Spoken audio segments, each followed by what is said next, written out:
What is going on, everyone? Welcome back to the Mock Draft Guy YouTube channel. So, if you were here, it is Wednesday or after Wednesday, and you already know what that means around this channel.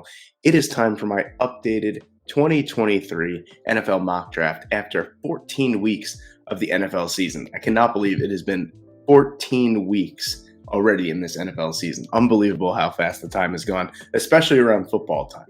So I think without further ado, I think we just get right into it. You already know what the deal is with the number one overall pick for me. I know that there was some talks with me that it could be Will Anderson or it could be Jalen Carter as well, and maybe just try and tank for Caleb Williams next year. I don't think that's going to be the case. You got to get your quarterback right now, and that's Bryce Young for me at number one overall. And then you move to Seattle. It's an interesting scenario because a lot of people are going to say, oh, well, you should take a quarterback here at number two. But I think Geno Smith is honestly in the long-term plans of the Seattle Seahawks front office. And rightfully so. He's having a tremendous year. And I think you really have to shore up that defense. It could either be Will Anderson Jr. or Jalen Carter. That's two generational type defensive players that you just can't pass on right here.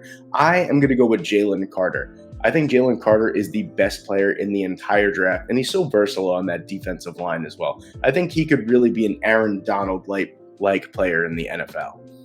And then subsequently enough, if Jalen Carter goes number two, I think that the Bears are going to take Will Anderson Jr. or vice versa, whatever it may be. I think whoever Seattle picks, whoever's left is who's going right to Chicago. So Will Anderson Jr. makes a ton of sense here. They desperately need some pass rushing help, and Anderson a lot of people think that he is the best player in the draft. And then you had the Detroit Lions, kind of same situation as the Seattle Seahawks. A lot of people think that they should go for a quarterback. I do not think that's the case. Jared Goff's contract is more than manageable, especially going into next year. And he's also played some of his best football in his career up until this point. I think that he runs that offense perfectly right now. I don't think that he should go anywhere. So I'm going to pass up on C.J. Stroud here. I'm going to go with Myles Murphy. A lot of pressure comes from one side of the defensive line, and that's Aiden Hutchinson. He's been fantastic as the former number two overall pick. I think it's time that we get him a battery made for the other side. Romeo Okwara, Josh Paschal, they've been kind of disappointing so far this year. I think it's time to get him someone just as talented as him, and that's Myles Murphy. Then you got Philadelphia at number five. Maybe a surprise here. I'm going Tyree Wilson. Someone that has that type of defensive line versatility like Wilson has, lines up at D tackle, lines up on the edge, could even line up on the outside as a 6'6", 275-pound outside linebacker. That is insane. And line versatility is something that I'm a really big fan of. It's just a Swiss Army knife that you could really put anywhere in your defense. And I think that really the only hole on this defense that the Philadelphia Eagles have is someone to replace Robert Quinn and Brendan Graham, and that's what Tyree Wilson could definitely do. Then you have Arizona at number six, and there's a multitude of different ways this Arizona team can go. They're without Kyler Murray, probably best case scenario until October next year after the torn ACL. Their secondary is incredibly depleted behind Byron Murphy. Their offensive line is absolutely horrible. And it's not going to get any better with Rodney Hudson probably going to be retired. DJ Humphries is not what he was that Pro Bowl year. And then Kelvin Beachum inexplicably is still in the NFL, will probably be retired, or he definitely won't be re-signed. There's a lot of different ways they can go. I am going to go with Keely Ringo here. I think the secondary is just really, really bad, and they really need an upgrade. I mean, this is a team, you could really take it anyway. They're becoming a mess very, very fast. But I'm going to go with the best defensive back prospect in the entire draft with Keely Ringo. And then, this is a no-brainer at number seven. If C.J. Stroud is there, it's about time the Indianapolis Colts get their franchise guy and stop going through this weird carousel of washed-up veterans. Then you have the Las Vegas Raiders at pick number 8, another team that can go a multitude of different directions. They need help desperately on either line, the offensive or the defensive. And I'm going to go D-line here. Brian Brees struggled with a few injuries this year, but when he is healthy and playing his best ball, he is one of the best defensive tackles in college football. Probably would be the best defensive tackle in college football if it wasn't for Jalen Carter. So that serves a massive need for the Las Vegas Raiders. They get next to no pressure on the interior of their defensive line. I'm going to go Brian Breesy here. Then at number 9, Carolina gets their man. Their number 1 quarterback, apparently, on their board is Will Levis, and he's here at number 9. I think it's a no-brainer. Sam Darnold has looked okay so far this year. Even if he plays good down the stretch, I don't think there's any chance that he comes back as a long-term starter for the Carolina Panthers. So I'm going to go Will Levis here. Then at number 10, maybe a surprise. Not really a surprise to me. I'm going Bijan Robinson here, the Atlanta Falcons.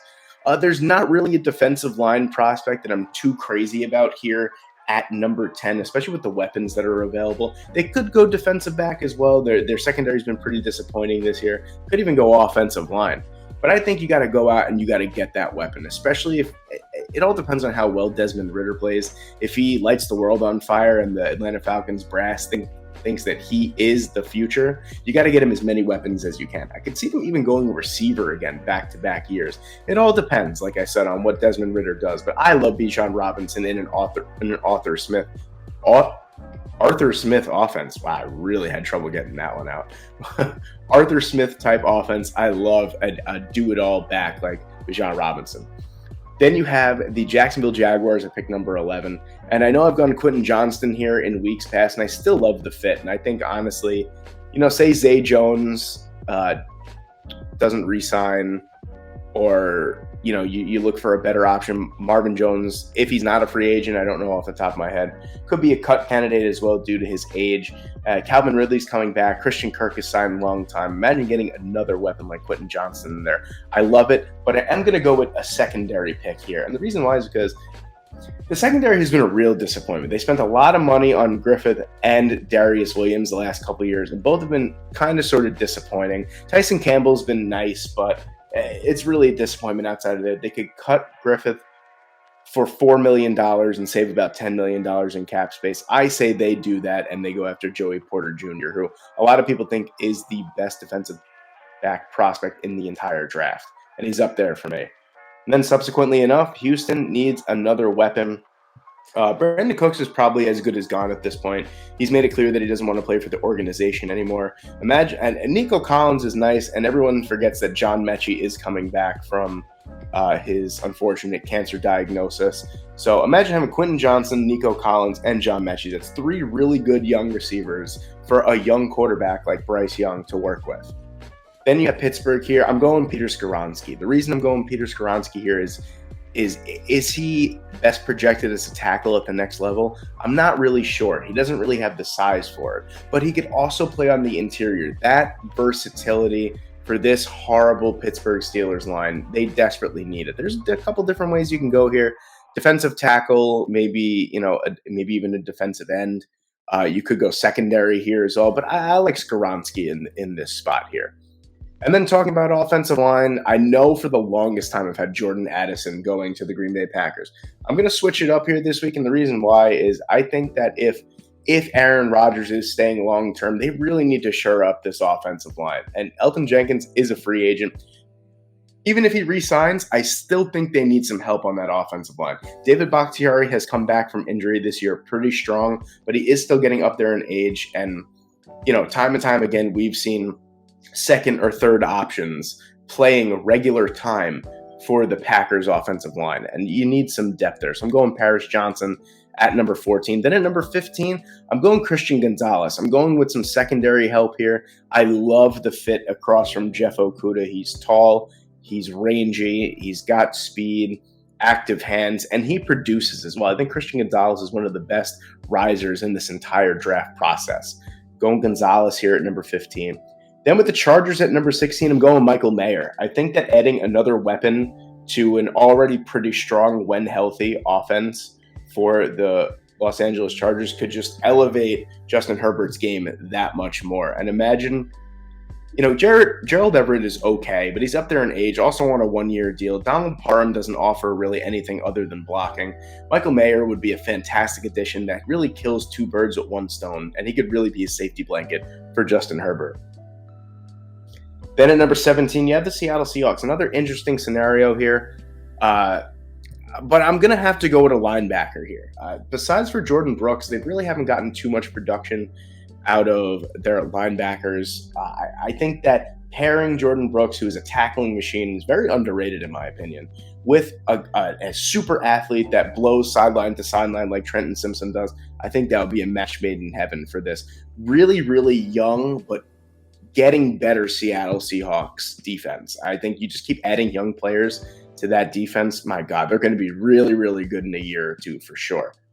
And then you have my New York Jets here at number 18.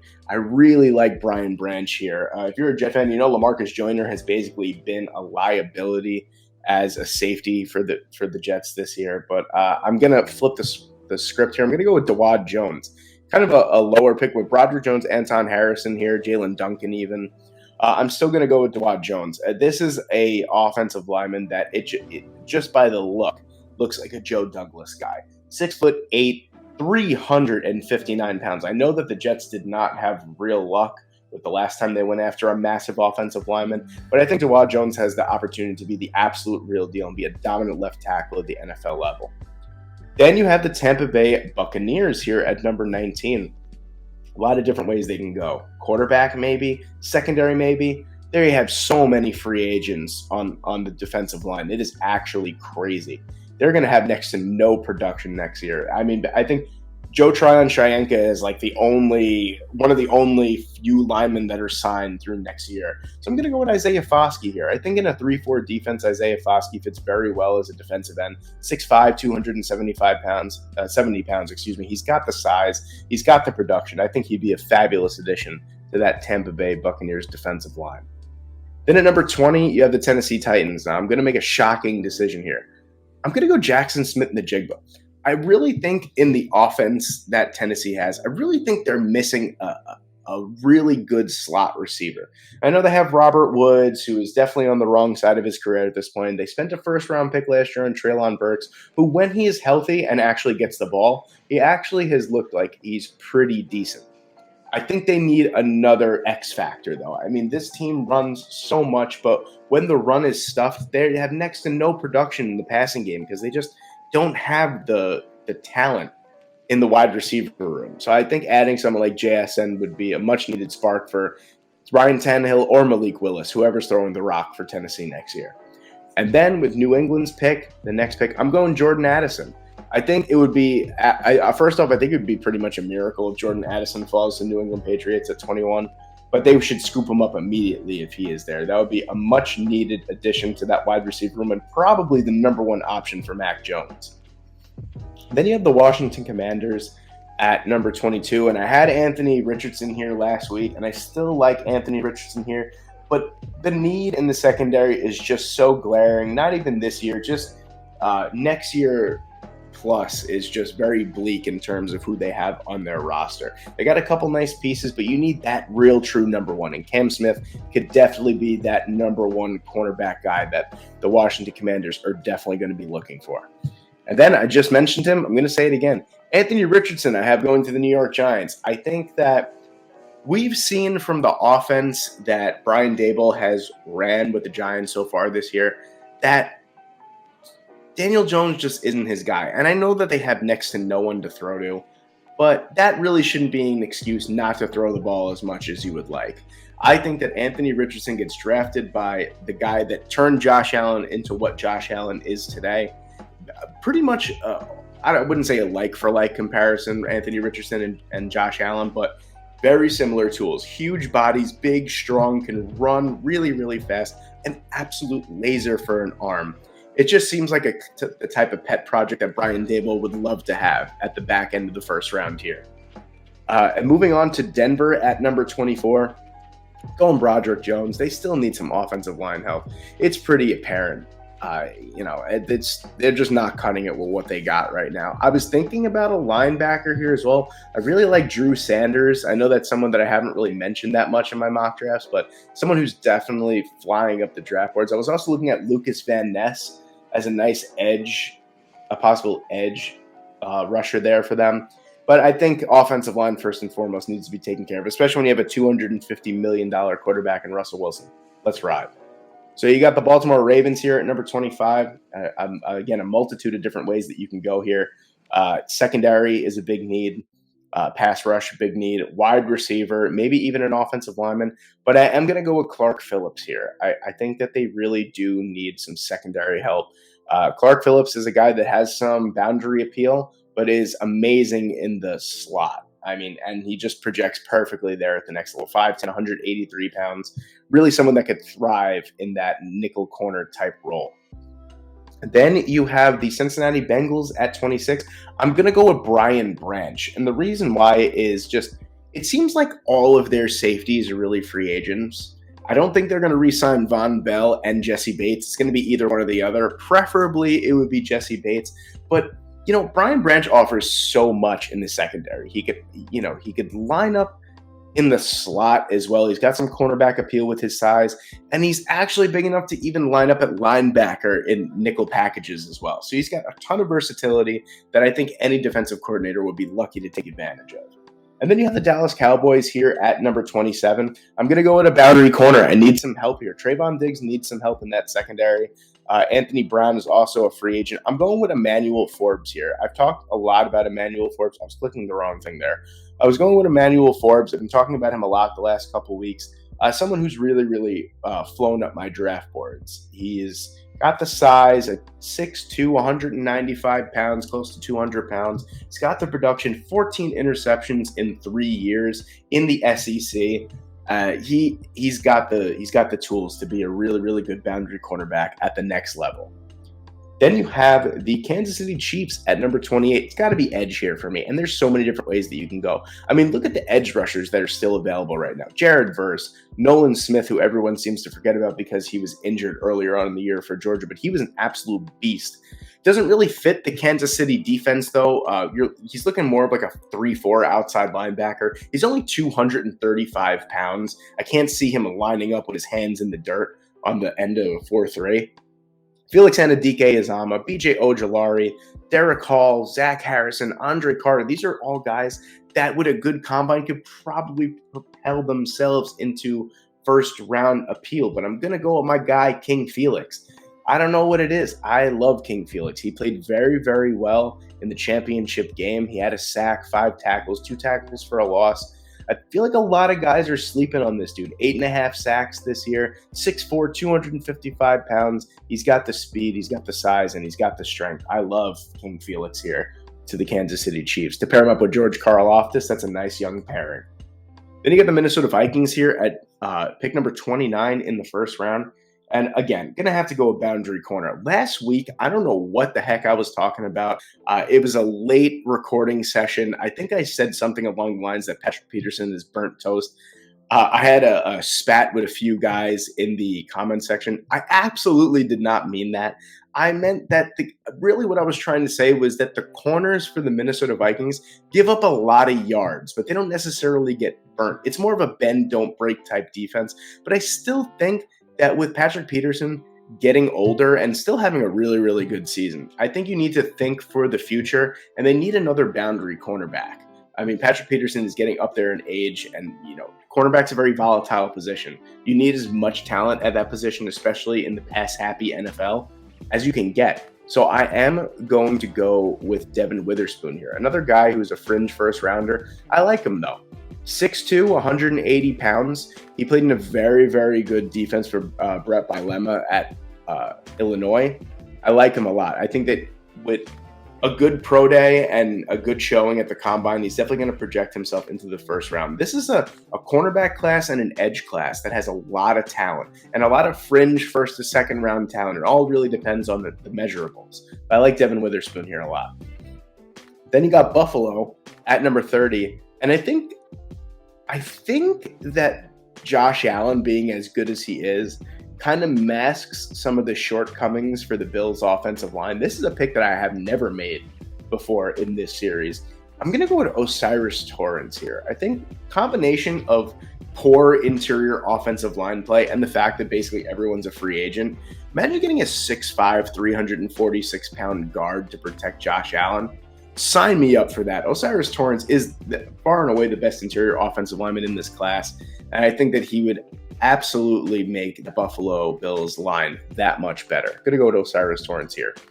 And then with the last pick in the first round, again, you have those Philadelphia Eagles. Now, this is an interesting pick as well. We already went Tyree Wilson, really the only problematic area for me that the Eagles have on their defense or really anywhere in their team. I'm going to go with Jahmyr Gibbs here, though. I think with 2 running backs being free agents, I know that Miles Sanders is having a career year and he's probably going to wind up getting paid. But we've seen big contracts for running backs turn out absolutely horrible. Right away, you think of Zeke signing that 6-year, $90 million deal, and he's basically just a goal line back, it seems like, at this point with Tony Pollard there. I think maybe Miles Sanders does get signed, but we've seen the NFL transition to these 2-headed running backfields, and Miles Sanders has really kind of taken over as the number 1 running back in weeks past. He's been fantastic, over 1,000 yards this year. I believe he has 12 rushing touchdowns as well. He's been fantastic. Imagine adding another kind of do-it-all running back like Jahmyr Gibbs. I think it would be a fantastic addition to the last pick in the first round. And then you have the Houston Texans pick here. Let's see what – we haven't gone with defensive line. Let's see how far down I can go with defensive line. Let's see. 690. Timothy Smith. Congratulations, buddy. You're a first-round pick, and still somehow that's not an F. Anyway, so there you have it. There is my updated 2023 NFL mock draft after week 14 of the NFL season. Thank you guys so much for watching. If you enjoyed the video, please leave a like, please leave a comment, and more importantly, subscribe to the channel if you have not already. Thank you guys so much for your continued support. I hope you guys enjoyed the video. I hope you guys have a great day, and I will see you in the next one.